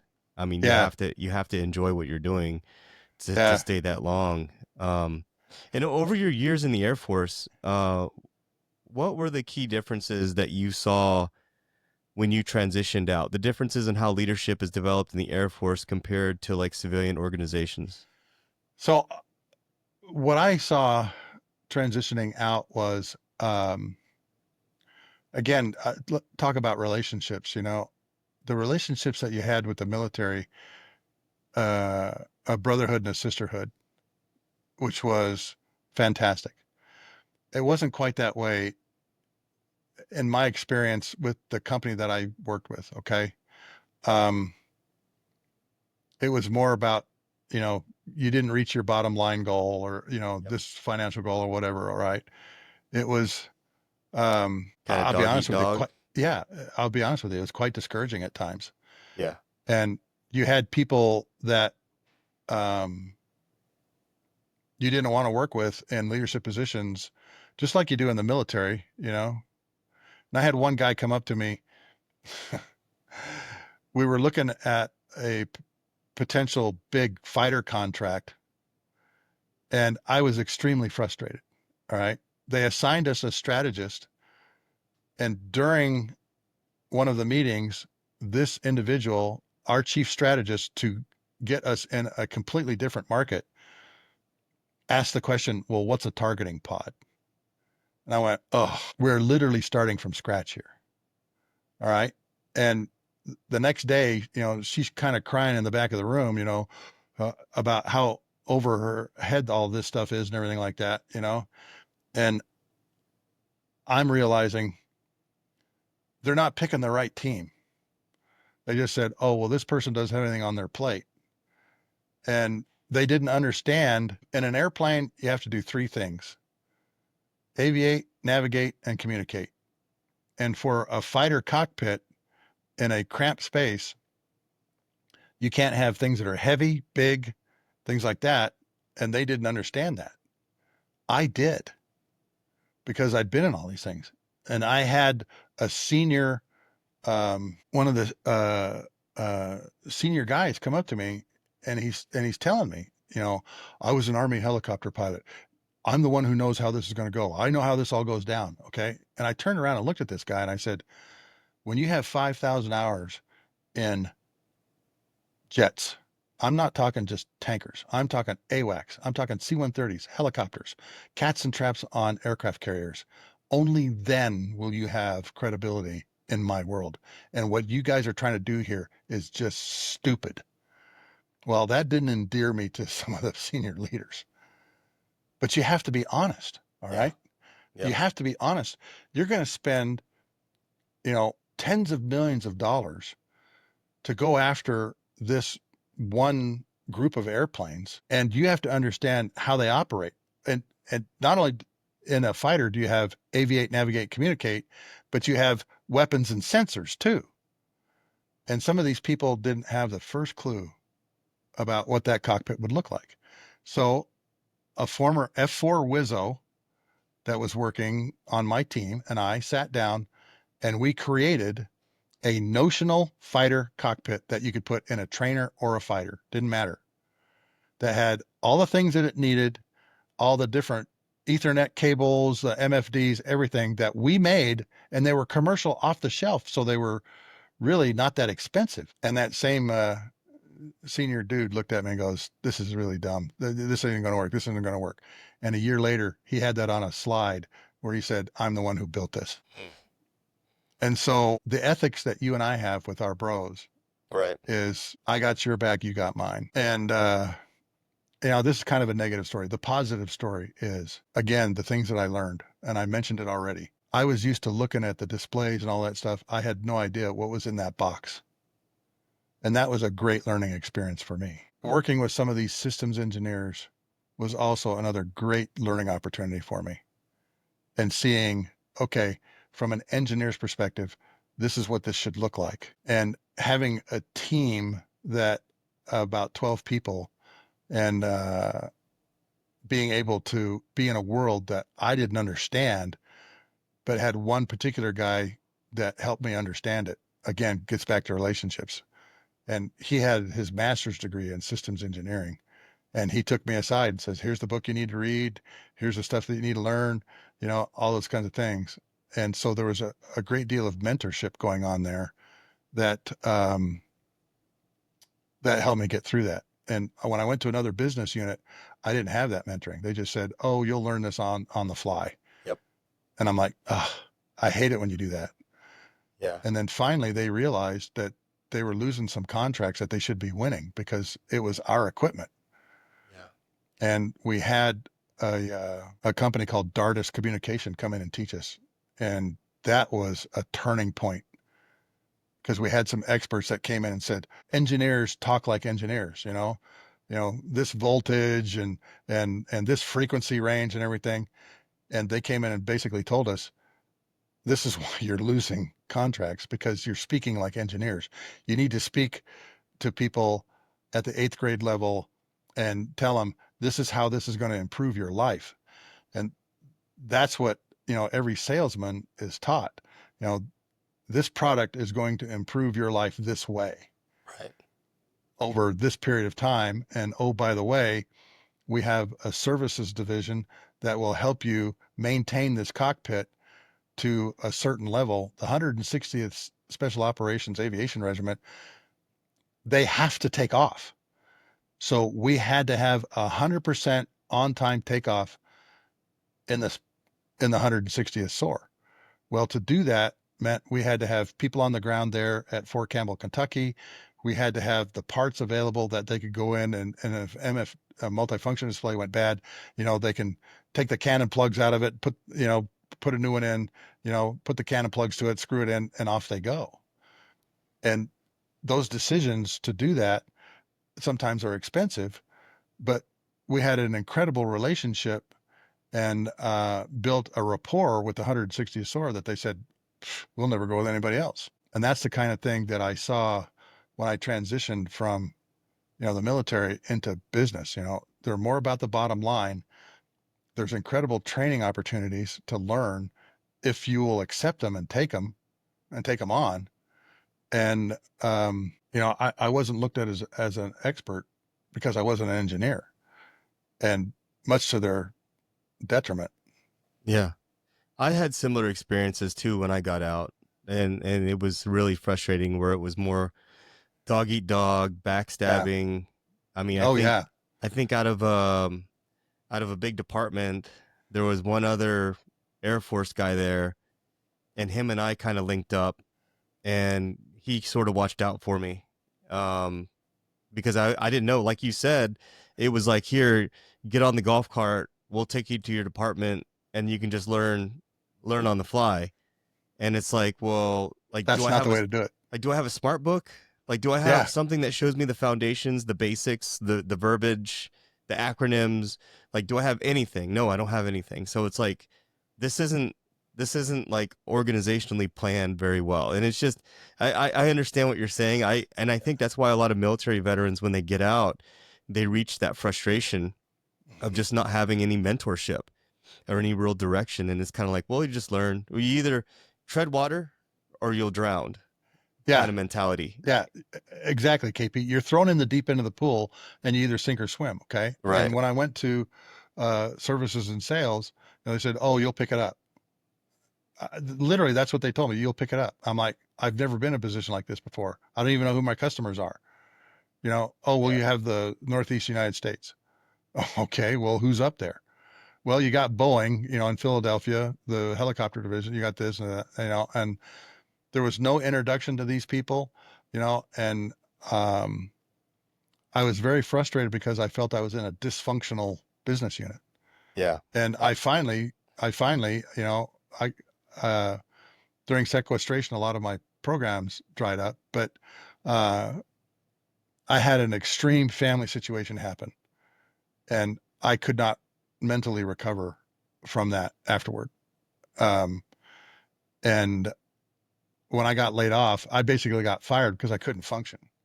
And my wife was taking pictures off the wall when I walked in the door at 8:30. She said, "We're moving to Utah. We're out of here, and, Yeah. and you know what I remember about that? I actually got a good night's sleep because I wasn't so wound up. That's Because awesome, you're right, man. the dog eat dog world, and I was working with people that had egos as large as life, engineers that didn't understand how the military works, wouldn't listen to me when I told them how it works. And on a few occasions they did. And I developed great relationships with those guys. But I missed the camaraderie of being in a squadron, Yeah. as you would probably in a ground unit. Yeah. And the difference was like when you went to the Air Force, you grew within the Yeah. Air Force. When you get out in the civilian world, you're kind of thrown into a position and you don't have that growth. There's not even a No, bridge. There's no bridge no. even. It's just figure it out or you're out. Yeah. Or we'll just replace you. And I think there'd be less turnover with military veterans if there was some sort of bridge or some sort of like Yeah. growth or bring up, but it's not. It's like, and I think a lot of times people misunderstand uh, what the military is about. Like fundamentally, I would expect in America, everybody would understand rank, everyone would understand the functions of the Air Force, Army, Marines, Coast Guard, and Navy, but they don't. Like, and I think with me, when I first got out, they thought, because I was an officer, I was enlisted for 4 years, National Guard, then I went active duty as an officer for 4 years. I think with me, I think they thought I was a drill sergeant and they thought that they had watched too many movies and they thought, well, just get in their ass and like make them do this and make them do that. And it's like, well, that's not That's not leadership. leadership. That's not No. leadership. And I don't have trainees. I'm not dealing with 18-year-old kids anyhow. These are grown adults that I'm managing now. So it doesn't work like that. It doesn't work like Full Metal Jacket. No. Like, and it's interesting to hear that you had a similar experience as me, but looking at the 10,000-foot view from where you're at now, how has your view of of your military service overall changed now that you're looking at it from the outside? Now that I'm looking at it from the outside, some of the things that I notice is, and you know what? I hear a lot of people talk about this, the Gen Z phenomenon, where uh, when you and I were in, it was all about the mission, okay? And you just got the mission done, and it didn't matter how painful it was. Right. And now um, you have to use a really different leadership style Yeah. with a lot of The younger I'm guys. just going to call them young kids, Yeah. because of my age, but those that are in the military now, and I've got a very dear friend that's in the Second Special Forces at Fort Bragg, who was like you, was in a guard unit, enlisted, went to school and everything, and is now, um, leading people at Bragg. And he says, you have to have a very different touch to them because you can't just come down, on them and drop the load of bricks on them because they literally can't stand it. They don't know how to adjust to uh, Right. being put in really pressure situations. All right. And you and I have been in some real pressure situations where we had to think fast.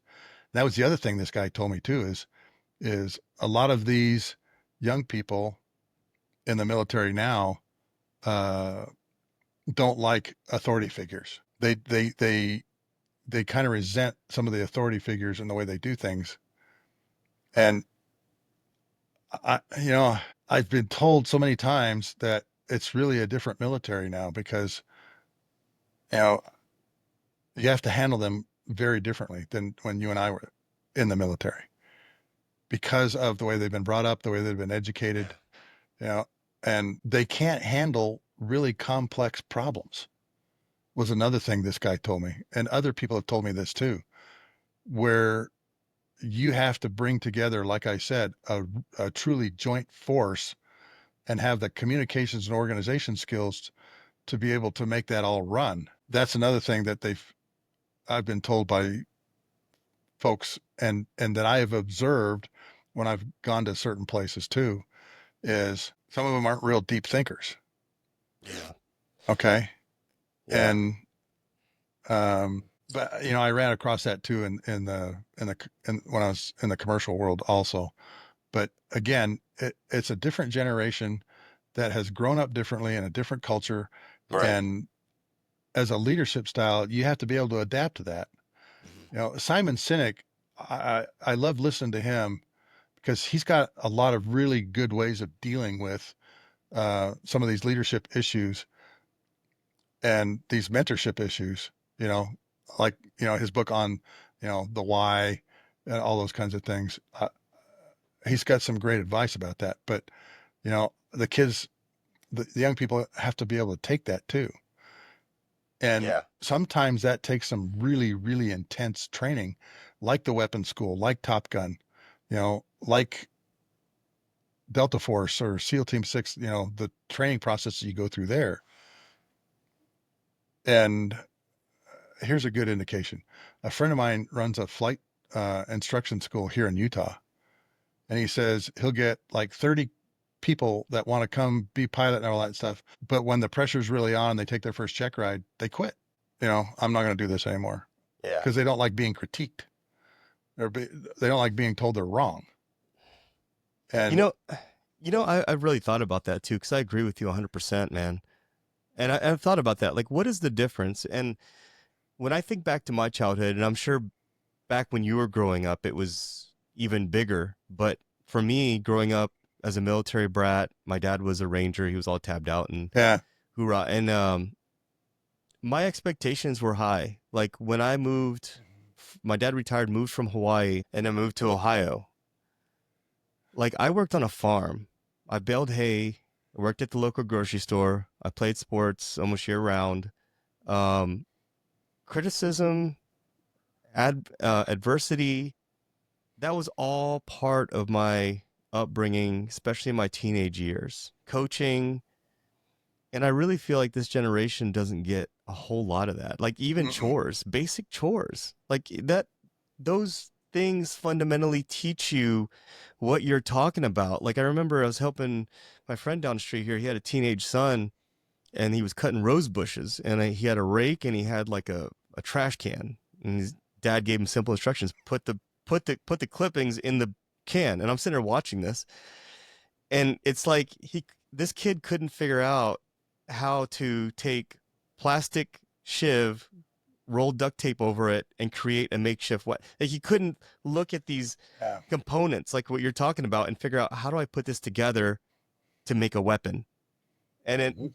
I was like, this generation, that's what they're missing. They're missing that growth as a kid to teenage to adult, and then when they're an adult, they're experiencing that criticism, and that coaching, and that adversity that they never really learned growing up. No, and they weren't taught it in school, you know? No. Yeah.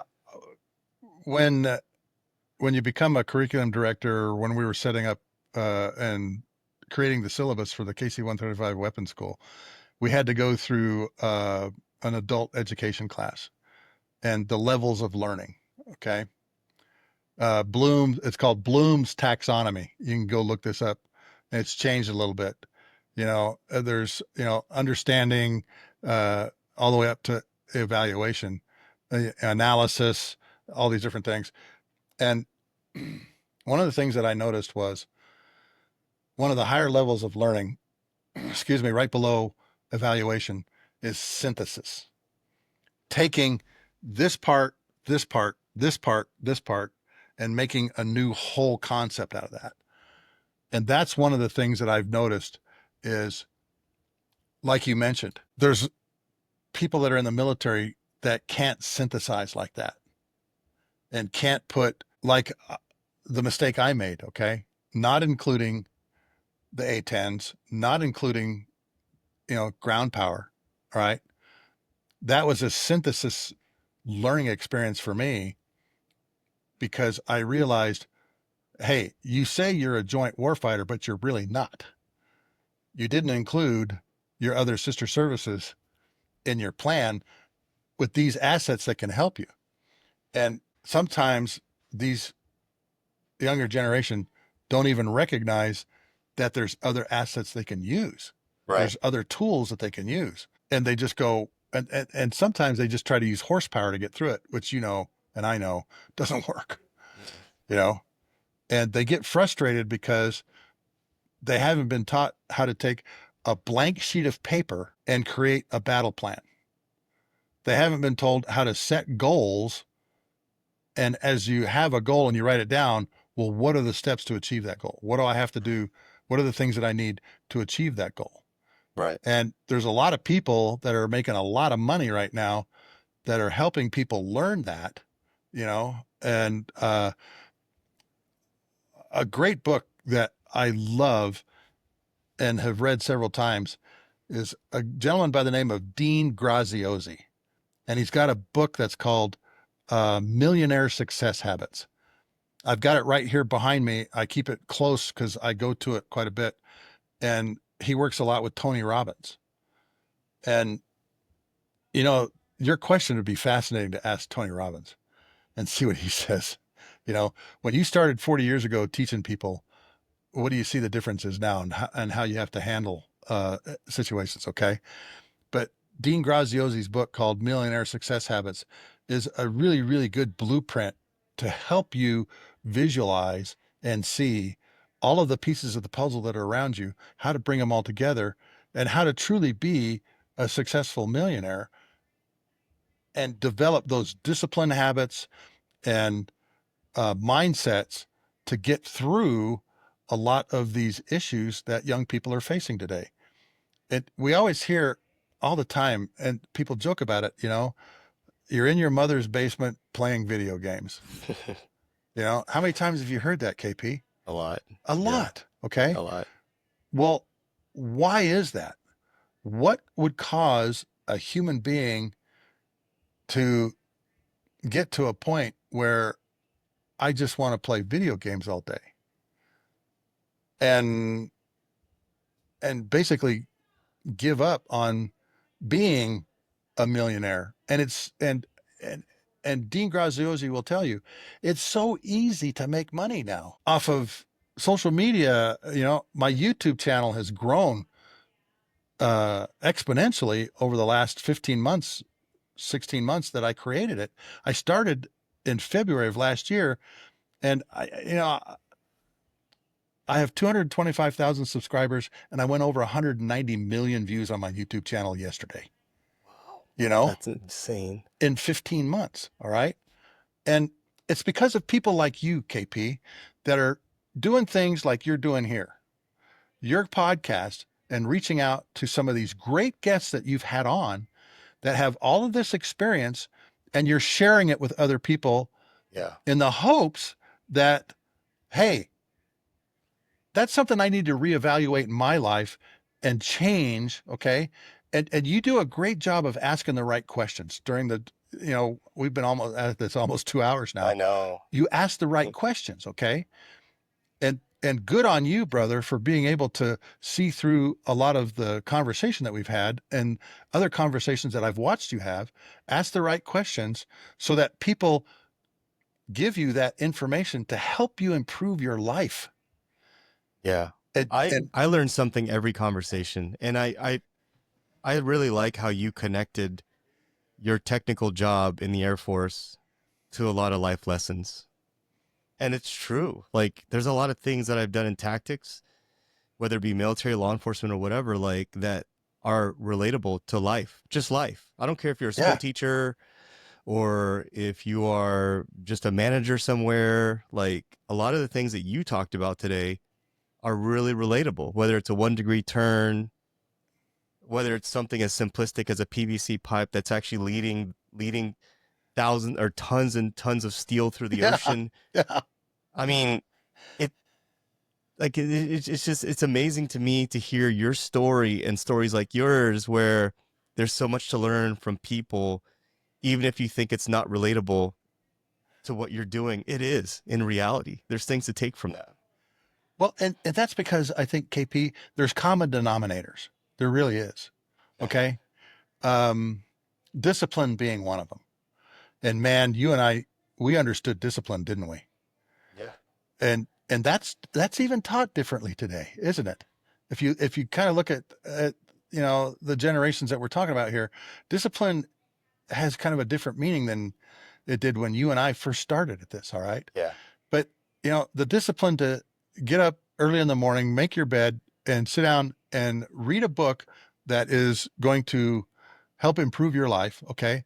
Or listen to like your podcast and hear some of the stories from these other people and being able to really synthesize the things that your guests are talking about that apply to these other people's lives, and again, it's, all these little small pieces around, you know, but from listening to your episodes, being able to take all those and put them together to make a disciplinary change in your life, but also the mindset. And Yeah. that's another thing that I think is people are struggling with is to do some of these hard things takes a particular mindset. And to be able to come in, have a lieutenant colonel go, your mission is canceled, you're doing this now, and completely switch your brain into a completely different function where now I'm going into bad guy territory in an airplane that has no defensive systems on it whatsoever. And I'm going to refuel airplanes that are armed and can protect me that don't have enough gas to do it. But yet my mission is to go and help my brothers and sisters complete their mission, get home and sleep in their own beds. And I think that's the kind of urgency that's also lacking too, KP, is some of these kids, some of these people don't have a sense of urgency. Yeah. About doing some of these things. Yeah. And then, That makes sense. like you said, it's like with what you're just described, that's soul fulfillment. I mean, knowing that you did a job Oh that yeah. was much bigger than you, and understanding and underlining the importance of that job too. You know how I felt when we came home from that mission where 32 F-16s pilots got to sleep in their own beds? You're freaking euphoric. We did something and we really accomplished something today. Okay. Yeah. We really hung it out, but at the same time, we did something that is truly magnificent in an air campaign where a lot of things are happening. And the sense of accomplishment when you get back from that is just freaking surreal. And I'm sure you've been on missions in the military. You've done things in law enforcement where you came back and you said, we really made a difference today. Yeah. And I think that's another thing too, that may be lacking is that sense of accomplishment. And, Yeah. and sometimes to do those hard things, you have to go through that in order to have that sense of accomplishment, and there's sometimes where, yeah, it may come close to breaking you. You talk to anybody that's been through BUDS or Delta Force selection, they talk about, I had a run with shin splints, Goggins. He's a classic example of that, and all the things that happened to him, you know. Yeah. And he's written about that, and he's trying to improve people's lives like you are, Right. and like I am on my podcast. I tell everybody, I'm going to show you how the aviation world works. and increase critical thinking skills both in the air and on the ground. And that's what you're trying to do. You're trying to increase critical thinking skills both in the air and on the ground with a generation that isn't taught critical thinking skills. Right. Yeah, and they may not have had a bad day because in reality, my age group, everyone that came into law enforcement specifically was in my age group, we were Afghanistan or Iraq Yeah. veterans. You know, and nowadays a lot of the kids going into that field, that industry, are just leaving college thinking that they learned or they understand things, and the reality is the book doesn't teach you as much as the failures that you encompass when you are actually doing something, you know.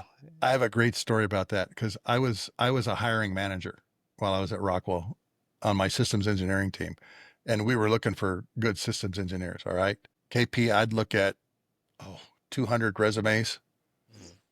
I would pick maybe 10 people that I wanted to look at a little closer, and out of those 10 people, I would call maybe two or three to come do an interview. And I did my interviews a little different. I did scenario interviews. And I remember this one person out of Purdue engineering, definitely, a class A school, and sitting down with them and them saying, you know, you're going to give me $100,000 job, $100,000 because, of my grades and the things that I did, going through engineering. And I said, really? $100,000 right out of college? Really? Yeah, six figure. I said, okay, I'll tell you what. And I pushed a blank sheet of paper across the table to this individual. And I said, I want you to draw me a fighter cockpit that has everything that needs to be in it. Aviate, navigate, communicate, sensors, and weapons. Couldn't do it. Couldn't do it. Didn't have the experience to have a $100,000 job. And that's what I told this individual. I leaned back and I said, nobody's going to hire you at $100,000 because you don't have experience. You have a lot of book knowledge. Okay. Right. A lot of book knowledge. Okay. But you don't have the experience to back it up. Right. I just handed you a blank sheet of paper and said, build me a cockpit. And you have no idea what goes in that cockpit. And your background was aviation systems engineering. Have you even flown an airplane? They had, okay, but they had no idea what goes into a military fighter cockpit. Yeah. And so I learned from that, hey, of course, HR called me and goes, why is this individual so pissed off? And I told Steve, the HR guy, I said, because I put a blank sheet of paper in front of him and embarrassed him. Well, why'd you embarrass him? Well, I did a scenario-based kind of interview, and they couldn't pass it. And once I told him, he went, hey, that was a pretty smart way to do that. And I mean, at the end of the day, you busted his ego, and at some point, he may come back and thank you for that. I hope so. Because the reality is like everyone needs that. Everyone needs that humbling. You think you have that piece of paper and that's all you need. That's why I'm so glad I went. I decided to commission after college during a time of war. I knew that I was going to go. I just didn't know when. I didn't know it was going to be 30 days after landing in Hawaii. So, I mean, I'm glad that I got my ass kicked in Iraq as a platoon leader. I got chewed out by NCOs. I made decisions, split-second decisions that either, saved lives or caused lives, and it's something that's leadership. That's how you learn in life. Yeah. And I love how this conversation has gone, where you went from talking about your technical profession to bringing it back to real world. Here at the end, this is awesome. And you know what, KP? I'll tell you a story here. I got fired from my dream job. I was literally sitting in a dream job, and I was moving up the ladder. Okay. Squadron commander was next, and I got fired. I got fired from my job, my position as the deputy commander of the initial cadre for the KC-135 weapons school. I was discouraged. I was disappointed. I was embarrassed in front of my peers.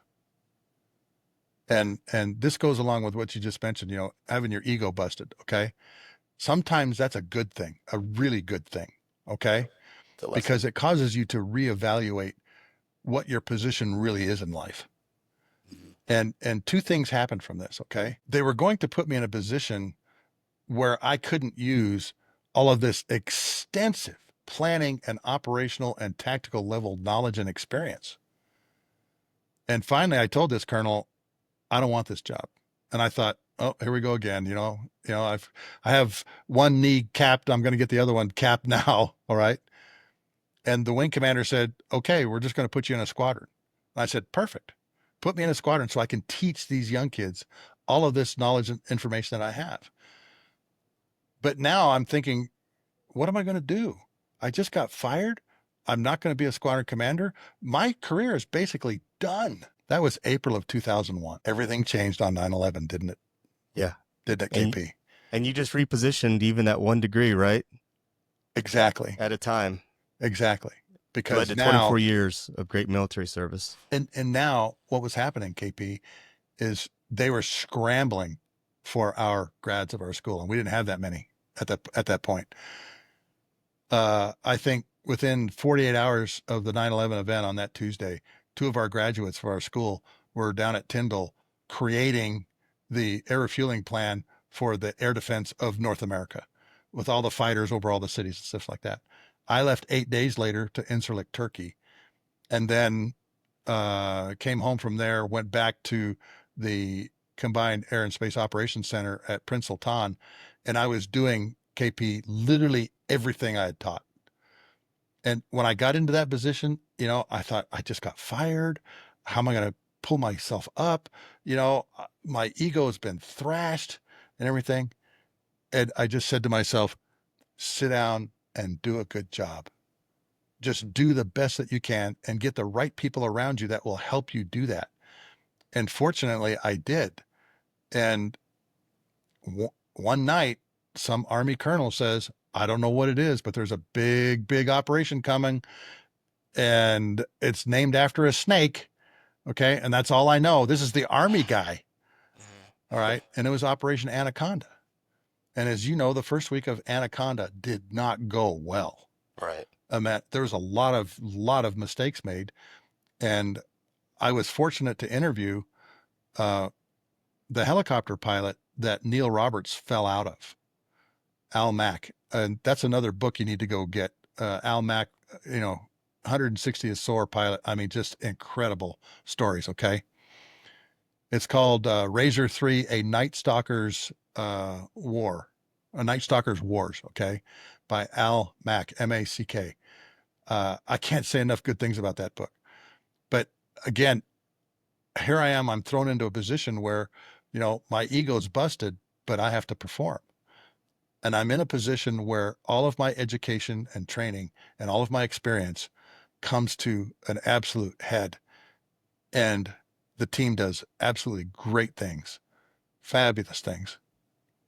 And after my third deployment to Prince Sultan for shock and awe, man, I came home feeling bulletproof. There wasn't anything I could do wrong because I learned so much about myself, and I have a name for it. I call it God's vector check. Mark, I don't want you to be a squadron commander because you're going to be needed somewhere else.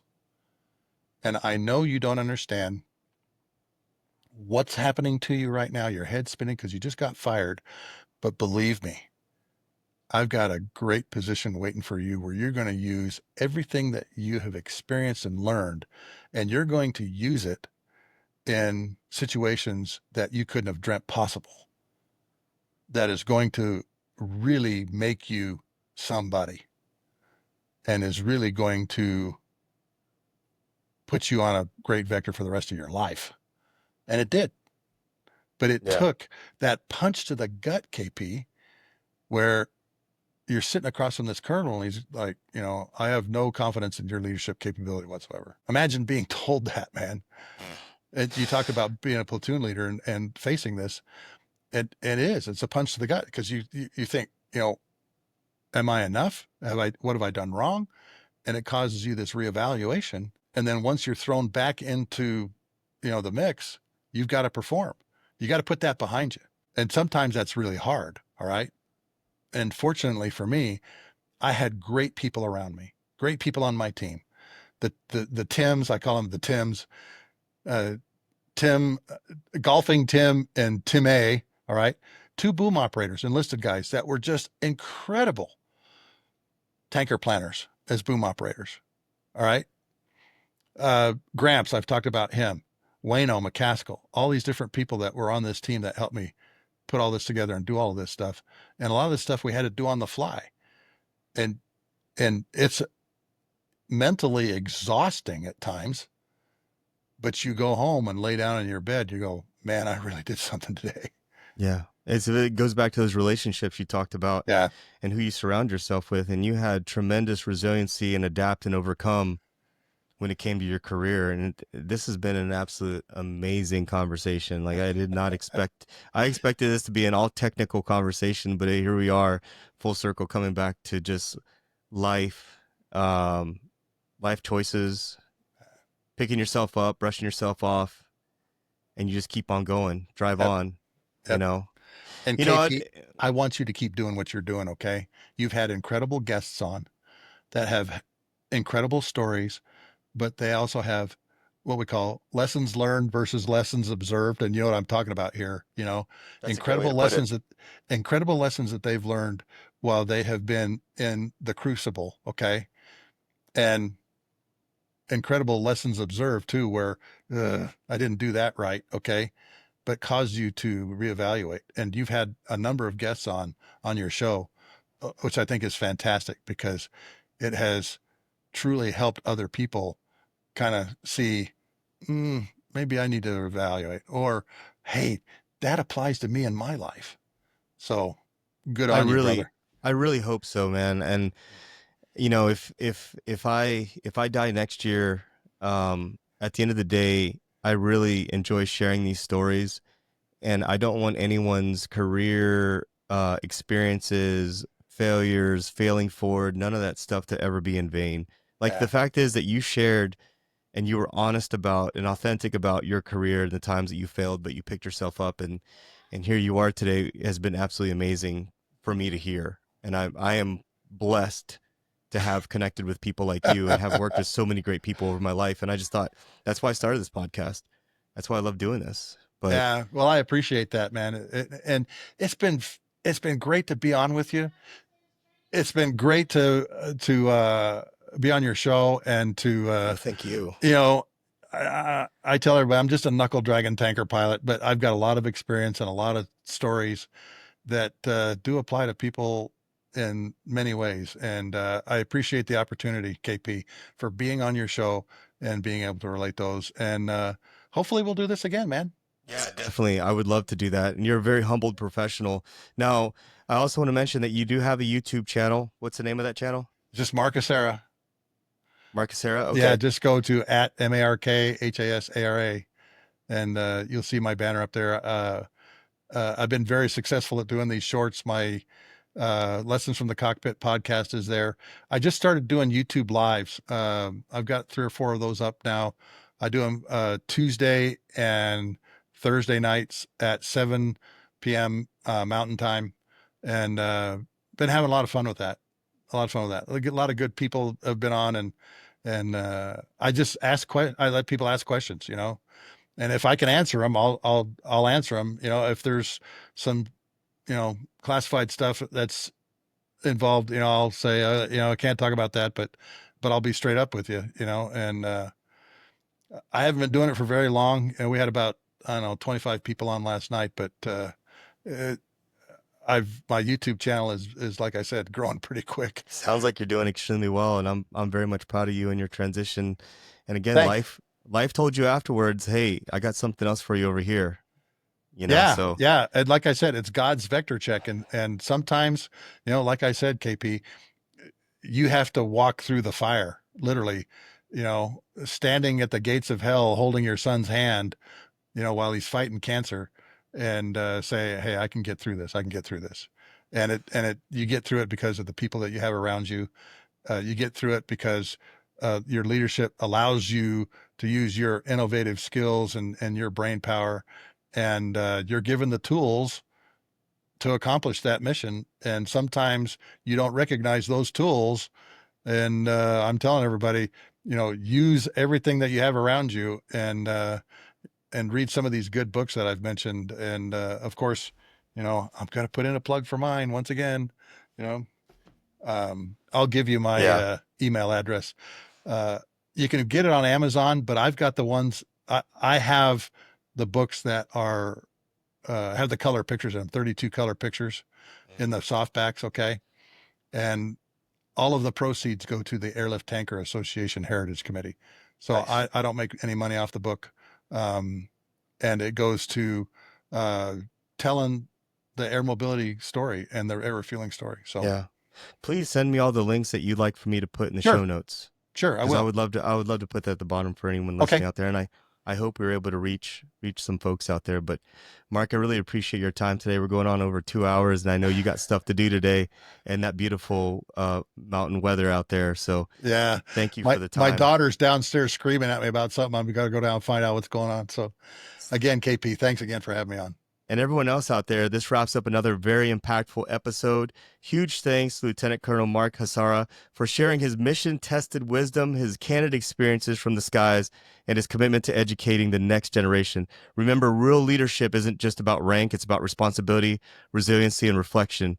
If today's conversation resonated with you, please share this episode, leave us a review, follow Lieutenant Colonel Hasara on Instagram, as well as TikTok and YouTube, for more tactical insight and inspiration. Again, all this stuff ties back to real life stuff. So until next time, stay tuned, stay focused, and stay motivated. Warriors. And dare dominate and dream.